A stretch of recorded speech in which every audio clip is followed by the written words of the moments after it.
जब हम फ्रेशर्स होते हैं तो हमें पहली जो जॉब मिलने में बहुत दिक्कत होती है। आइडिया नहीं होता कि किस सेक्टर के लिए अप्लाई किया जाए, किस कंपनी में, किस सेक्टर में, किस इंडस्ट्री में काम करना है, क्योंकि हमें उस इंडस्ट्री के बारे में पता ही नहीं होता, सेक्टर के बारे में पता ही नहीं होता, सैलरी उसकी पता ही नहीं होती, बहुत सारी चीजें जो वहां पर काम करने के लिए रिक्वायरमेंट है वो पता ही नहीं होती, और भी बहुत सारी चीजें। पता है ऐसा क्यों होता है फ्रेशर्स के साथ ज्यादातर? देखो, हम कोई टॉप यूनिवर्सिटी में से तो पढ़ नहीं रहे, सभी लोग ऐसा तो है नहीं कि बहुत टॉप यूनिवर्सिटी, टॉप कॉलेज में पढ़ रहे हैं और उनका प्लेसमेंट हो गया। वो बहुत कम लोग होते हैं जिनका प्लेसमेंट होता है। बाकी आपको मार्केट में खुद उतर के जॉब को सर्च करना होता है। अब सर्च करने के कई सारे तरीके होते हैं। जो पुराने जमाने के तरीके हैं वो आज भी काम करते हैं, लेकिन दिक्कत यहीं पर पैदा हो गई है फ्रेशर्स के साथ। इसीलिए उनको पहली जॉब जो मिलने में बहुत तकलीफ से गुजरना पड़ता है, कई साल बीत जाते हैं और उनको सही जॉब और सही सेक्टर की नॉलेज नहीं होती और वो गलत जॉब पकड़ लेते हैं काफी दिनों बाद। इस वीडियो में मैं ऐसी चीज बता रहा हूं जो आपके बहुत काम आएगी। कोई भी आपकी नजर में फ्रेशर्स हो या आपका लड़का हो, कोई भी हो, उसको आप ये समझा सकते हैं और खुद इस वीडियो से भी सीख सकते हैं। चलिए दोस्तों, वीडियो को स्टार्ट करते हैं बिना किसी देरी के। देखो, आजकल फ्रेशर्स के बारे में काफी सारी दिक्कतें ये हो गई है। देखो, पहले क्या होता था, ये ऑनलाइन ऑफलाइन या किसी दूसरी सिटी में जाके, कंपनी में जाके रिज्यूमे का खेल नहीं था। पहले रिलेशन और आपके आसपास के जो लोग होते थे उन्हीं से लोग रिक्वेस्ट करते थे, उन्हीं से लोग जानकारी लेते थे, उन्हीं से पता चलता था कि इस सेक्टर में अच्छा स्कोप है, इन्होंने जो पढ़ाई करी है इस सेक्टर में उनके लिए काफी अच्छा है, सैलरी ये हो सकती है, उनके बॉस की सैलरी ये है, बहुत सारी नॉलेज। और ऐसी नॉलेज का पता चलेगी जब आप अपने अगल बगल रिलेटिव लोगों से बातचीत करोगे।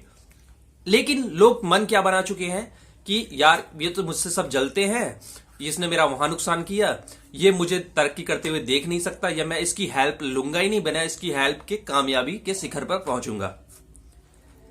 ना अपने अड़ोसी पड़ोसी से पूछते हैं, ना अपने दोस्तों से पूछते हैं, ना अपने रिलेटिव से पूछते हैं। और मार्केट में जो लोग मिलते भी हैं उन्हें कभी कभी कुछ अच्छी कंपनियों के लोग, उनसे भी एटीट्यूड में वो लोग इस चीज में बात नहीं करते, खुल के बात नहीं कर पाते। उनको लगता है कि ये मेरी क्या जॉब लगवाएंगे, ये तो लगवाएंगे ही नहीं।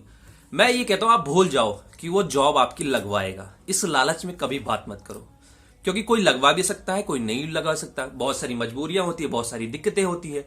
लेकिन जब आप फ्रेशर्स हो तो आपको पता ही नहीं है कि किस किस इंडस्ट्री में किस किस तरीके से काम होता है, क्या आपको पर्सनैलिटी डेवलपमेंट करनी है, किस तरह की पर्सनैलिटी चाहिए होती है, या कितनी मेहनत लगती है फर्स्ट जॉब लेने में।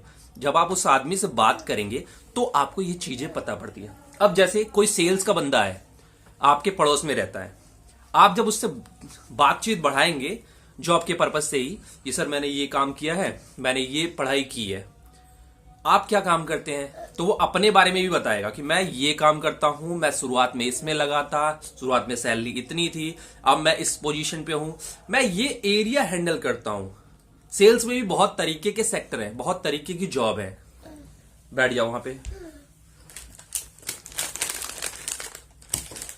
तो आपने तो केवल सेल्स के बारे में सुना था, लेकिन उस पर्सन से आप एक्चुअल में जान रहे हैं कि वो किस तरह की सेल्स में है, सेल्स की कितनी सारी लाइनें होती हैं। और जब छोटे होते हैं तो क्या मिलता है, क्या एरिया मिलता है, क्या पोजीशन मिलती है, बड़े होते हैं तो क्या पोजीशन मिलती है। भले उसने आपको जॉब नहीं दी, लेकिन जब आपने उससे बातचीत बढ़ाई तो आपको एक सेक्टर, एक इंडस्ट्री के बारे में पता चला, सैलरी के बारे में पता चला, साथ ही आपने कि ये जॉब करता है तो किस पर्सनैलिटी से है, किस तरह से तैयार होके जाता है, फॉर्मल पहनता है, मॉडर्न पहनता है, क्या पहनता है।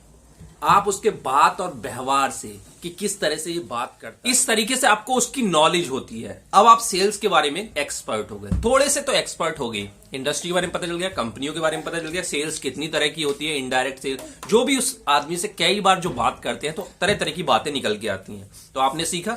इसी तरह से आप जब रिलेटिव से, अपने अड़ोस पड़ोस से, काफी सारे लोगों से, पहले क्या होता था, पहले पता भी चल जाता था गांव में कि फलाने गांव में, मतलब हमसे 10 किलोमीटर दूर पे एक गांव है जहां पर एक आदमी है, पता चलता था कि इसने, उस आदमी ने भी यही पढ़ाई की थी जो हमारे लड़के ने की है, और वो पहले बहुत स्ट्रगल किया, गुजरात गया, बॉम्बे गया, फिर आज बहुत अच्छी कंपनी में मैनेजर है।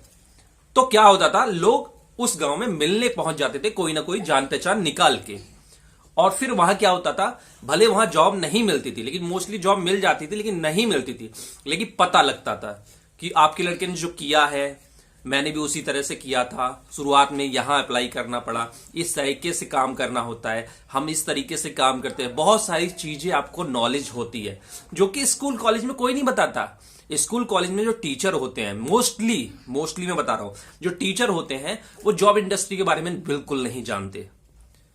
उन्होंने बहुत सारा ट्राई किया है, नहीं मिली, फिर वो टीचिंग में आ गए, या बहुत सारे लोग टीचिंग में ही आ गए, तो उनको एक्चुअल हकीकत नहीं पता, और ना ही वो स्टूडेंट से इस तरह से बात करते हैं। मैंने भी कई प्रोफेशनल कॉलेज में पढ़ाई की है और लोगों से बात की है, देखा है टीचर बसते हैं इस चीज से, उनको जो सब्जेक्ट दिया गया है बस उसी को पढ़ाना है।